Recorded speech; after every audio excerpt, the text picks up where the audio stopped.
Hola, muy buen día, tarde o noche, según se encuentre usted viendo este video. Soy el doctor Sergio Omar Valdés.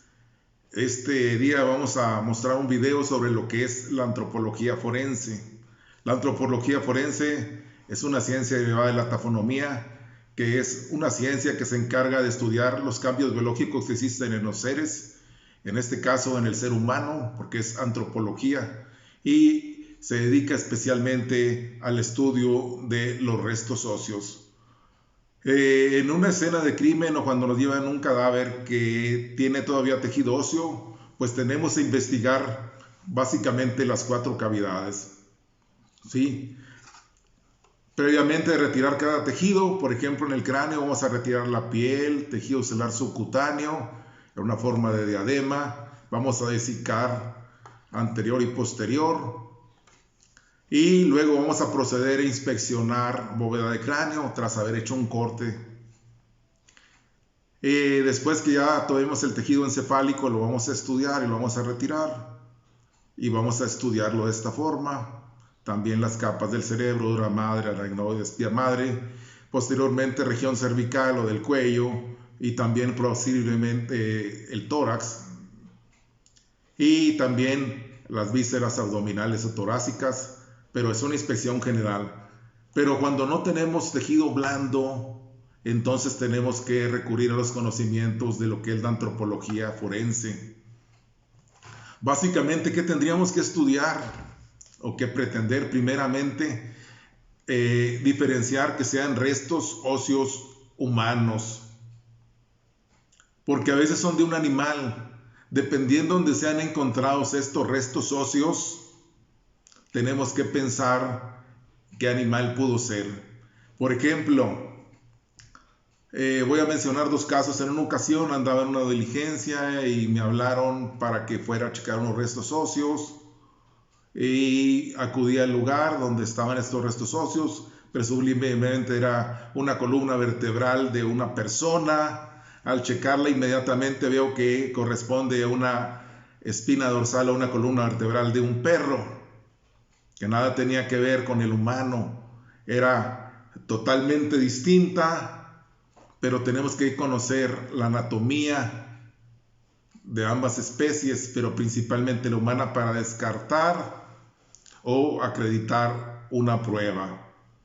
Entonces, una vez que digo las vértebras del perro son más unidas en el sentido superior a inferior, están más horizontalizadas, tomando que la posición del perro no es la posición anatómica del humano, quiere decir que están en una posición horizontal y por ende también sus vértebras van a estar muy planas, muy distintas, sus apófisis transversas y las apófisis espinosas son distintas, los pedículos son distintas, el canal vertebral es distinto, el sacro es distinto y obviamente de la región del coxis surge lo que es la cola del perro, que también está articulada y es un sistema óseo.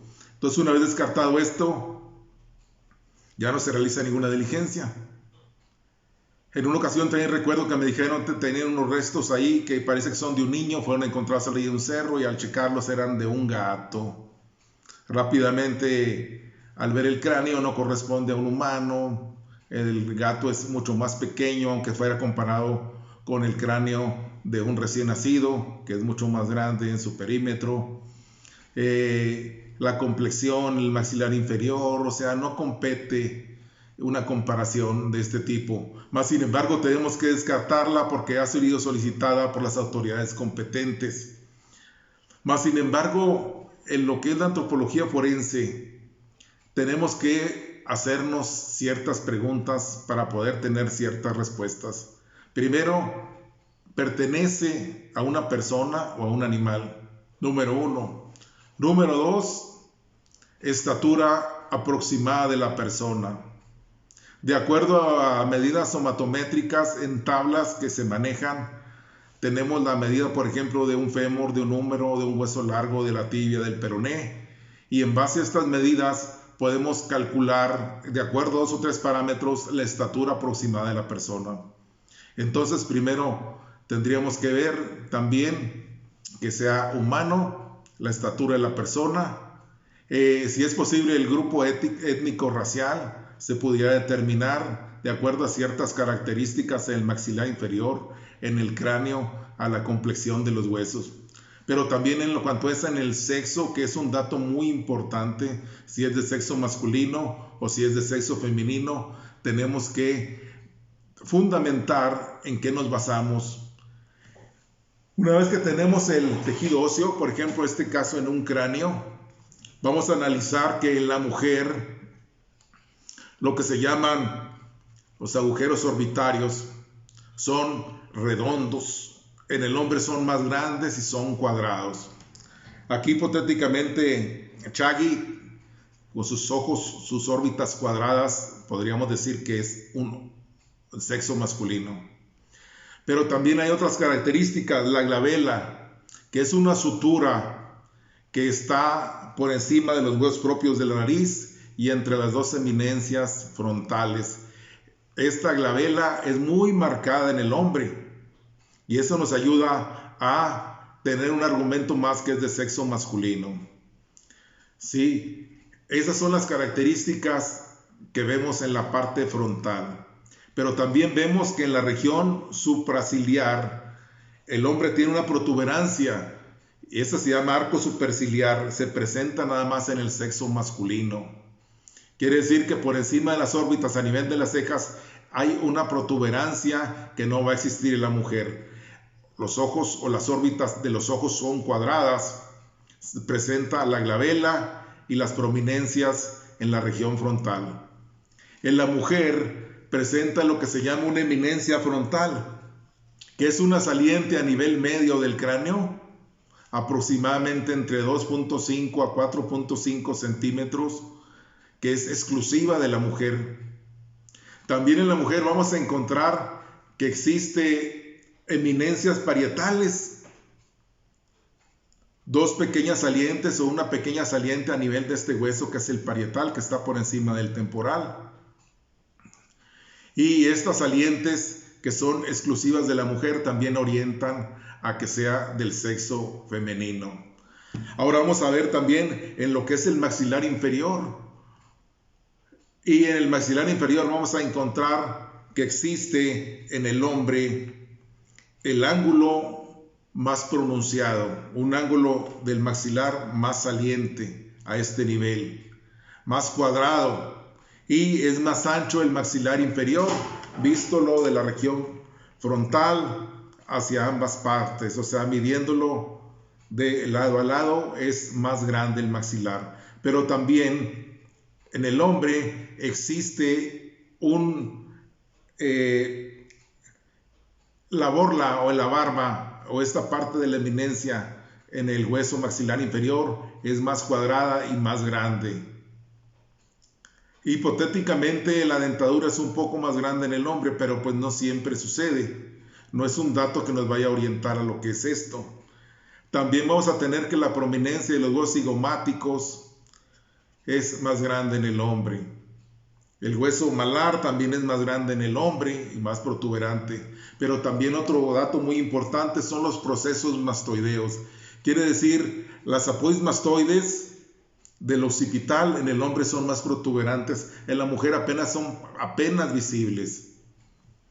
En el hombre también vamos a encontrar en la parte posterior del cráneo lo que se llama protuberancia occipital externa, que es muy saliente en el hombre y en la mujer es muy fina o no se presenta. Habitualmente podemos establecer que un cráneo de hombre va a ser un poco más tosco, es más grande, es más pesado, tiene las suturas más marcadas, tanto la sutura aquí, en este caso, frontoparietal, la frontoparietal, que es la de enfrente, y la sutura sagital también, así como la bregmática, que es la que está entre ambos parietales y lo que es el occipital, son muy pronunciadas, muy toscas, muy protuberantes. Y eso también nos hace la diferencia que sea un cráneo masculino o un cráneo femenino. En la mujer simplemente la mastoides existe. Recordemos que en la mastoides se inserta el músculo externo cleidomastoideo, por eso se llama así. Entonces es menos protuberante, pero existe. Las órbitas, el hombre cuadradas, en la mujer circulares. En la mujer habitualmente la glabela es muy pequeña, no existe, pero existen las protuberancias. La protuberancia frontal en la línea media y puede haber 2 protuberancias en la región del hueso parietal. Entonces ya tenemos una distinción de lo que es un cráneo masculino de un cráneo femenino. También el estudio de los huesos largos, como en este caso en el fémur, vamos a poder determinar la edad. La tibia y el peroné también nos sirven para determinar la edad. Vamos a ver en este fémur, va a haber lo que se llama la diáfisis y las epífisis. La diáfisis es el cuerpo del hueso, las epífisis son las regiones distales.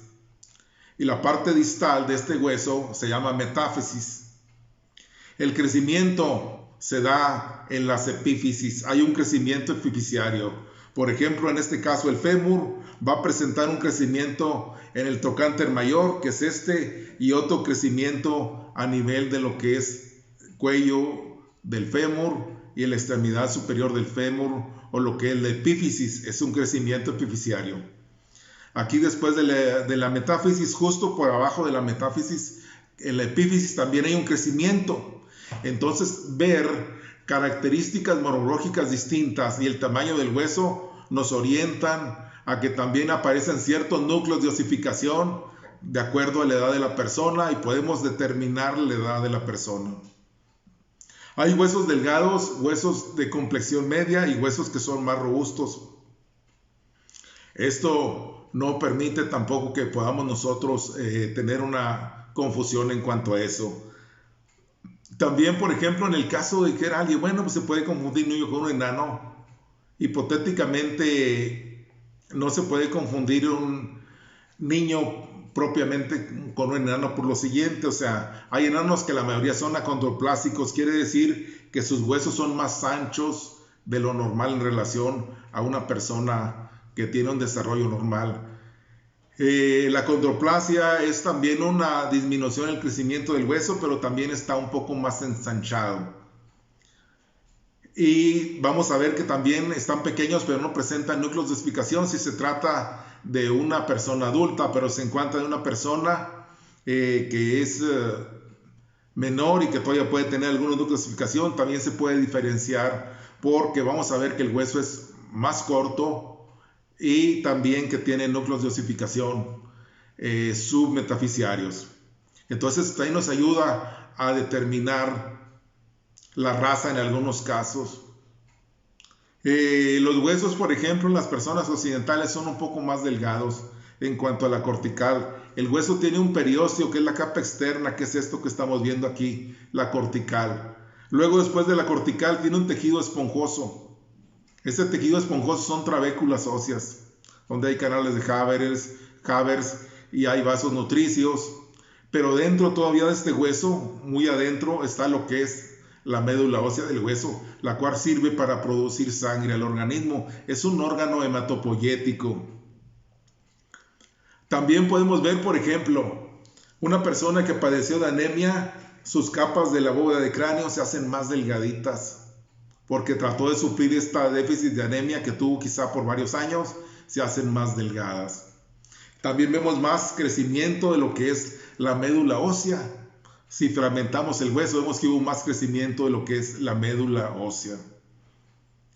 Entonces nos permite lo que es la antropología forense llegar a distintas conclusiones de las situaciones en que se dio la muerte. La edad de la persona, el sexo de la persona, la estatura de la persona, que nos ayudan y nos orientan a colaborar con el aspecto criminológico, pero también en la identidad o identificación de las personas. Por ejemplo, ante un hueso largo y encontramos restos óseos, y aunque no fueran restos óseos de un desconocido, es recomendable que se haga lo que es se corte un pedazo de hueso para que se lleve a un laboratorio de ADN y se coteje después el ADN con los que existen de algunas personas que andan buscando un familiar desaparecido.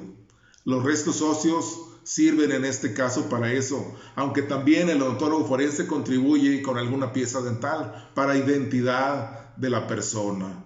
En las piezas dentales también existe ADN que puede ser identificado y que puede ser comparado con algún familiar si está alguna persona desaparecida y se cree por la complexión de que sea aproximadamente algún allegado o la persona que ha desaparecido.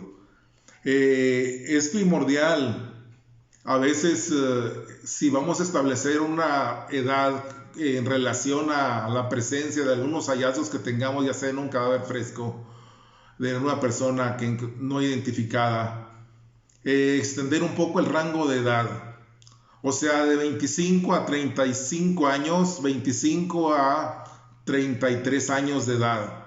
Así nos los piden las autoridades, porque a veces si tenemos un rango muy pequeño y hay cierta omisión por alguna erosión en el tejido óseo, por algún daño en la morfología, ya sea por el mecanismo de muerte de un factor que ha sido modificable por el ser humano. Por ejemplo, una persona que simplemente, vamos a ver, murió en un terreno baldío por una causa violenta, fue asesinado en un terreno baldío y quedó a la intemperie, va a tener distintos cambios en su anatomía y su morfología y en la descomposición y en la exposición de los restos óseos que una persona que fue sepultada.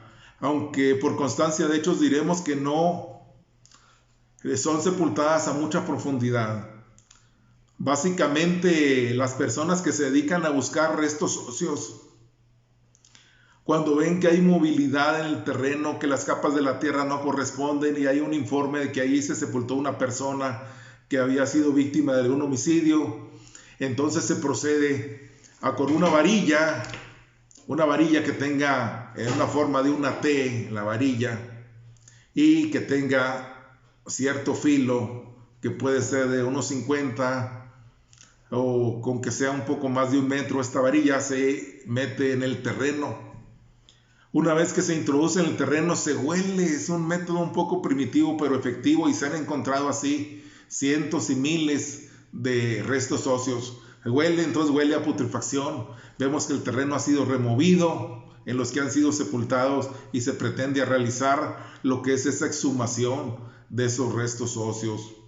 Es conveniente que cuando la persona no pertenece a una autoridad judicial o no se le ha dado este nombramiento y encuentra restos óseos, no haga nada, no nos movilice de la escena. Simplemente llame a las autoridades competentes, al Ministerio Público de la Fiscalía de su localidad, informe que encontró en tal área física restos óseos o busque la forma de que pueda usted participar en que sean encontrados rápidamente, para que las autoridades ya tomen nota de esto y realicen la investigación pertinente. No se deben de mover, ni recoger, ni sustraer ningún elemento de los restos óseos en una escena donde usted los haya encontrado. ¿Sí? Muy al contrario, las agencias funerarias pues van a tomar estos restos, se los van a llevar para que la antropología o la medicina forense los estudie y poder determinar, como habíamos dicho, si es de sexo masculino, sexo femenino, la raza, de alguna forma la complexión y la estatura de la persona y si es posible la data de la muerte. Hay otros parámetros bien importantes que también tenemos que ver para decir si es un esqueleto de una persona de sexo masculino o de sexo femenino. Y esto es lo que es la pelvis. La pelvis también nos va a orientar mucho a si es de sexo masculino o si es sexo femenino. Una pelvis ligera, delicada, poco pesada, nos orienta que es una pelvis de tipo femenino. En el hombre es más gruesa y más pesada la pelvis, más tosca. Las protuberancias externas van a ser más toscas. Y vamos a ver que el estrecho superior va a ser redondo en lo que es la mujer. En el hombre va a ser triangular y en forma de corazón.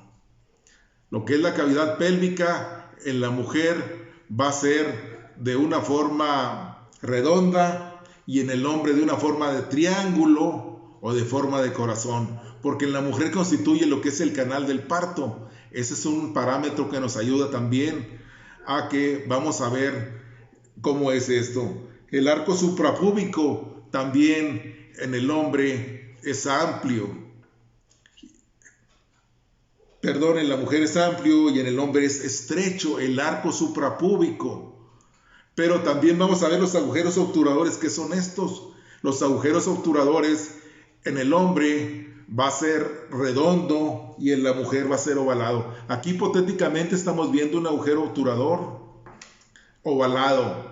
Hipotéticamente podríamos decir que correspondía al sexo femenino. En el hombre va a ser redondo.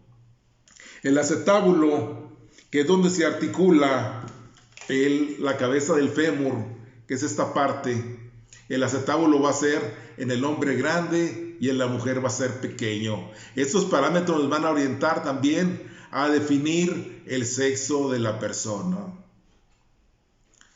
Decíamos que hay unas tablas que se manejan para ver también en qué edad aparecen los centros de osificación, de acuerdo a la raza humana, a la especie, aparecen ciertos núcleos de osificación y también nos da una idea de lo que es la edad.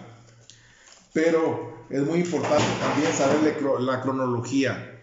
Decíamos que también vamos a ver antecedentes traumáticos en el hueso. Si una persona tuvo una fractura y su familiar dice, bueno, cuando tenía 23 años sufrió una fractura de radio de cúbito del lado derecho, del antebrazo derecho, ahí vamos a ver, o si no vemos una placa inmovilizando con tornillos, también podemos ver callos óseos. Recordemos que cada 7 años el hueso vuelve a reconstruirse, pero los callos óseos permanecen ahí. Si el esqueleto no se reconstruyera cada 7 años, tendríamos fracturas patológicas muy frecuentes. De por sí ya por la osteoporosis y la edad somos más propensos a ciertas fracturas, aún en estas situaciones en que podemos decir que el hueso cada 7 años se va regenerando. No quiere decir que lo que es el periósteo, lo que es el callo óseo, lo que es el tejido esponjoso y la médula vayan a tener una modificación total. No es así, mas sin embargo se reconstruye en su arquitectura para permanecer su estructura siendo fuerte y que la médula ósea siga produciendo también lo que es el tejido hematopoyético o sangre. Estas diferenciaciones son muy importantes porque a veces tenemos que son mezclados los esqueletos. Hay fosas comunes donde se utilizaron y fueron lanzados ahí ciertos huesos mezclados, sexo masculino, sexo femenino, o también de sexo masculino pero distinto grupo etario. Entonces hay que corresponde el tamaño de un húmero con otro húmero, una clavícula con otra clavícula para determinar cuántas personas fueron. También pues para decir que el esqueleto es completo tiene que tener sus vértebras cervicales completas, sus vértebras dorsales, vértebras lumbares, vértebras torácicas y lo que es posible lograr la reconstrucción de lo que es, a veces son las vértebras, ir acomodando cada vértebra, cervicales, dorsales, lumbares, el sacro que va anexado al coxis, y así ir determinando, de acuerdo también que cuando la persona está viva tiene cierta separación entre las estructuras, tiene los ligamentos y tiene cartílagos que ya en el cadáver ya no va a existir. Esos cartílagos articulares también dan cierto aumento en lo que es la estatura, la complexión, pero una vez que ellos desaparecen, ya no es posible poder verlos así. Entonces también vamos a trabajar con lo que son las vértebras y vamos a ver si estas vértebras son humanas o no son humanas. Y así es como se realizan estos estudios. Son estudios meticulosos donde a veces se tiene que hacer muy bien el hueso. Recuerdo un caso en que estaba dando una clase práctica durante una necropsia a unos alumnos de la carrera de criminología y llega el enfermero auxiliar de servicios forenses y me muestra un cráneo y donde me dice, pues para que les expliques a los muchachos, me han dicho que falleció por una trauma contuso en bóveda de cráneo, para que les expliques, pero yo veía que tenía una capa de lodo más o menos significativa que se camuflajeaba con el color del cráneo, del hueso del cráneo. Entonces lo primero que hice fue decirle a una de las personas encargadas de la funeraria que me prestara un cepillito y un poco de detergente y procedí a lavar este cráneo. Grande fue la sorpresa que la región parietal del lado derecho, donde tenía un desprendimiento hacia afuera en forma triangular, básicamente había sido ocasionado por un proyectil de arma de fuego. Toda vez que cuando se lavó muy bien el cráneo, veo el orificio de entrada de un proyectil de arma de fuego de aproximadamente 0.9 milímetros, o sea, 9 milímetros tenía.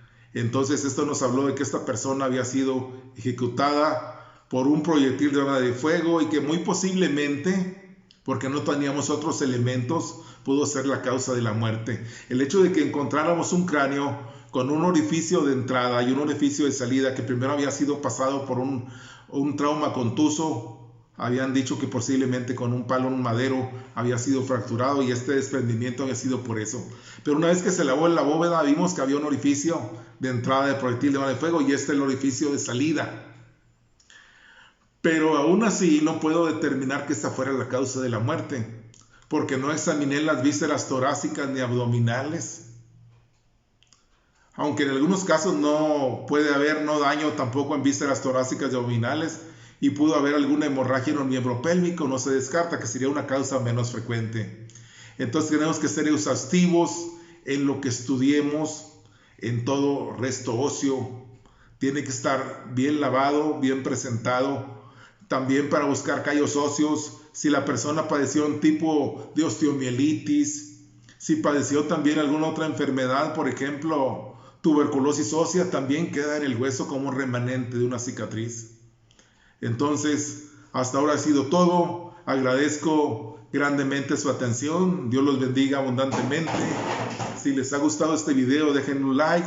Vamos a seguir subiendo estos videos de índole educativa de lo que es la medicina forense. Agradezco su amable atención. Dios los bendiga siempre. Hasta el próximo video.